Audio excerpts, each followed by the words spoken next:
কেন হল ছাড়বো? আমরা স্বায়ত্তশাসিত প্রতিষ্ঠানের স্টুডেন্ট, সরকার এখানে নাক গলাইতেই পারে না। They have no right. উনাদেরকে সতর্কবাণী করতেছি, বাপ মাকে মাঠে নামাইয়েন না, শান্ত হিংস্র বাঘিনী বাঘকে মাঠে নামাইয়েন না। এগুলো তো যুবক, বৃদ্ধদেরকে মাঠে নামাইয়েন না, রক্ত ভেসে যাবে, কিন্তু আপনারা নিজেরাই কুল কিনারা পাবেন না। আমরা কেন হারবো? আমরা তো অযৌক্তিক কোনো দাবি নিয়ে এখানে আসিনি। আমরা বলি না কোটা বাতিল করেন, আমরা বলছি সংস্কার করেন। মুক্তিযোদ্ধাদের জন্য 65 কেন? কেন এত? 5% রাখেন না, ঠিক আছে, উনারা আমাদের জন্য করছে। ভুয়া মুক্তিযোদ্ধা ভরে গেছে দেশ।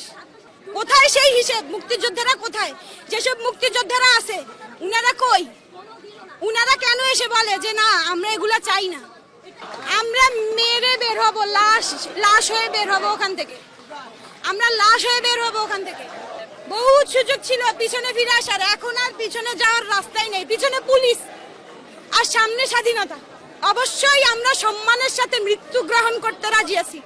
আমরা হল ছাড়তে চাই না, আমরা কোনোভাবেই চাই না, কিন্তু এটাও আমরা চিন্তা করতেছি যে আসলে আমরা হয়তো ছাড়তে চাচ্ছি না, কিন্তু তারপরে কি হবে না ছাড়ার পরে এটা আসলে ভাই আমরা জানি না। আমরা ছাড়তে চাই না। এখন প্রেশারাইজ যদি এরকম হয় যে মারতেছে, এটা তো একবার সহ্য করে আসছি, কিন্তু এর বেশি যদি কিছু